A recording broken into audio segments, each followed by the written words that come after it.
Franchise bagages, Air Algérie donne des précisions importantes. La compagnie aérienne nationale Air Algérie s'apprête à mettre en œuvre sa décision de changement dans sa politique bagages, programmée pour le 29 octobre. La compagnie aérienne algérienne compte actualiser sa politique bagages pour se mettre au diapason des pratiques aériennes modernes sur son réseau de vol, estime Air Algérie dans son dernier communiqué. En effet, le dernier communiqué d'Air Algérie est l'occasion pour le transport national de donner des précisions importantes à propos de sa nouvelle franchise bagages. C'est-à-dire que les clients désirant voyager à bord des avions d'Algérie doivent se renseigner en détail sur la nouvelle politique de la gratuité du transport de bagages.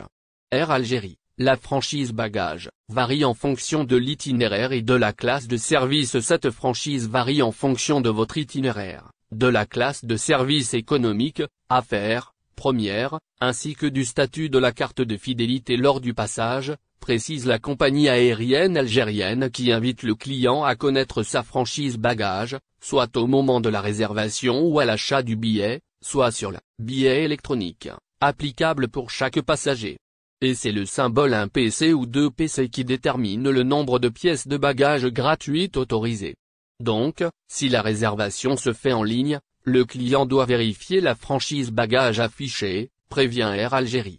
Ensuite, la compagnie donne des précisions importantes à propos du poids et des dimensions réglementaires des bagages à prendre. En fait, la nouvelle politique bagages d'Air Algérie ne prend pas en considération uniquement le poids des bagages, passé de 32 à 23 kg. Elle exige même certaines dimensions à respecter. Un seul bagage gratuit en soute de moins de 23 kg chez Air Algérie. Donc, selon la nouvelle politique bagages d'Air Algérie, le client n'a pas le droit de voyager avec un bagage de plus de 23 kg. Pour ce qui est du nombre de bagages, il dépend de l'itinéraire, de la classe de service ainsi que du statut de la carte de fidélité. Par exemple, le client voyageant en classe économique n'a droit qu'à un seul bagage de moins de 23 kg, sauf quand il s'agit de voyages vers le Moyen-Orient, de voyages long courrier ou de voyages de ce qui est appelé système Liberté qui autorise le transport gratuit de bagages de moins de 23 kg. Sinon, il est utile de préciser que les enfants âgés de 2 à 11 ans bénéficient de la même franchise bagages que les adultes. C'est-à-dire un bagage en soute de moins de 23 kg et un bagage en cabine de moins de 10 kg. Mais ce n'est pas le cas pour le bébé de moins de 2 ans qui n'a droit qu'un seul bagage en soute de moins de 10 kg, toujours selon les précisions de la compagnie aérienne algérienne. Des dimensions strictes des bagages imposées par Air Algérie. Aussi, Air Algérie impose certaines dimensions pour les bagages, comme le font finalement toutes les compagnies aériennes dans le monde. Désormais, à partir du 29 octobre 2023, le client n'aura pas le droit de voyager avec un bagage dont les dimensions dépassent les 158 cm. Comprendre que l'addition de la longueur, de la largeur et de la hauteur du bagage ne doit pas dépasser 158 cm. En outre, si les dimensions du bagage sont supérieures à 158 cm, longueur plus largeur plus profondeur, sans toutefois dépasser les 203 cm autorisés, le bagage pourra être enregistré à condition qu'il puisse être chargé dans la soute de l'avion. Le passager devra s'acquitter d'un tarif forfaitaire de 12 000 dinars algériens, au départ de l'Algérie ou de 80 €. Air Algérie, ayez un peu de dignité, un client interpelle Tebboune. Les réseaux sociaux sont devenus un lieu privilégié pour les citoyens du monde entier pour exprimer leurs préoccupations, opinions et frustrations, et l'Algérie ne fait pas exception.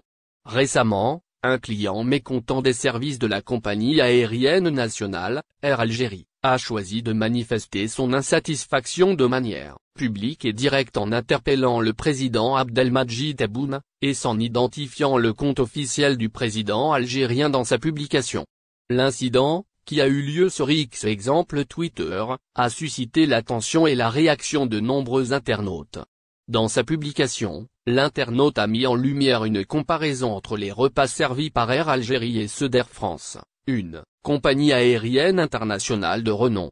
Pour illustrer son point de vue, il a partagé 2 photos montrant les repas servis par les 2 compagnies, incitant ainsi les internautes à deviner quel plateau appartenait à Air Algérie et lequel à Air France. Cette comparaison a immédiatement captivé l'attention des utilisateurs des réseaux sociaux.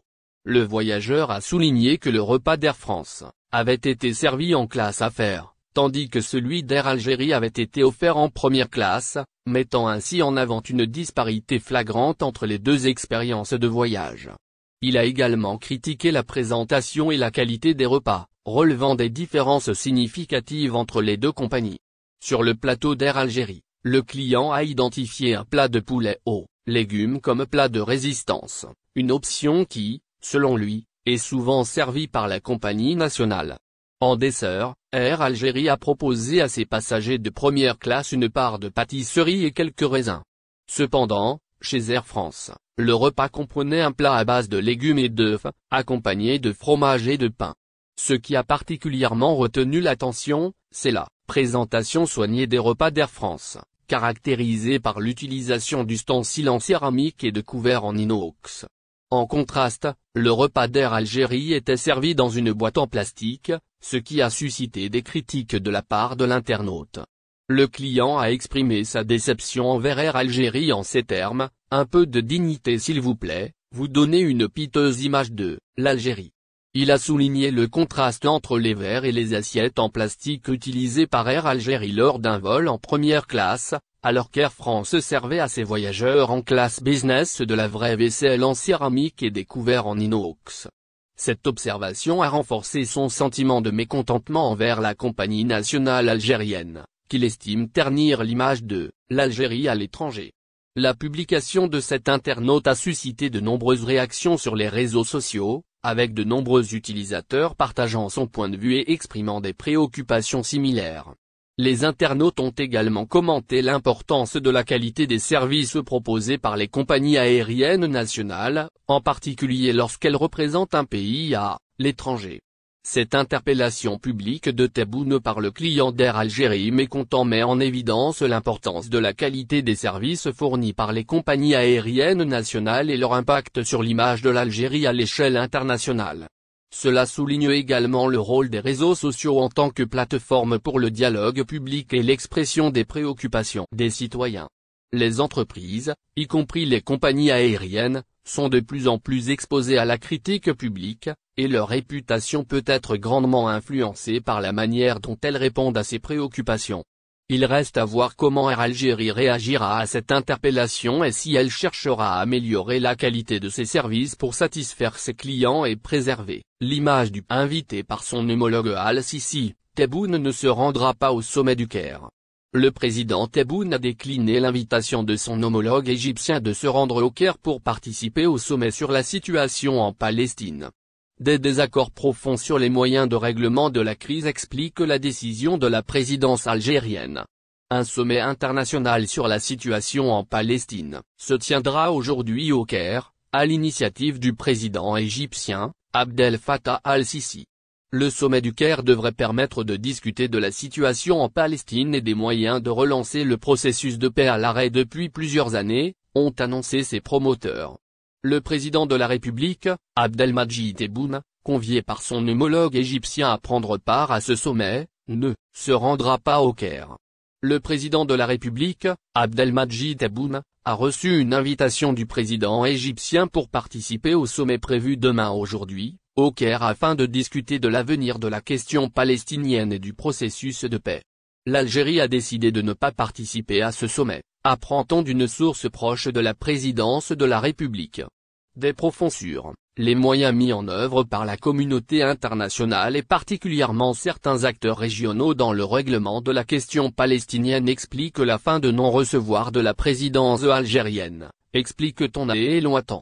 L'Algérie, dont le soutien à la cause palestinienne ne s'est jamais démenti, a de tout temps œuvré à la prise en charge des revendications légitimes du peuple palestinien. En octobre 2022, une conférence d'unification des rangs palestiniens s'est tenue à Alger. Le président Tebboune avait affirmé, lors de sa rencontre avec les représentants des factions, que l'Algérie jouit de toute la crédibilité pour pouvoir réconcilier les différents groupes, étant le seul pays qui n'a pas de calcul étroit à ce propos, de même qu'il se tient aux côtés de l'Organisation de libération de la Palestine, OLP, en tant qu'unique représentant légitime du peuple palestinien. Sans unité et sans unification des rangs, L'indépendance de la Palestine ne saurait être réalisée. N'oubliez pas abonnez-vous à notre chaîne Olive News et activez les notifications pour recevoir nos publications en temps réel.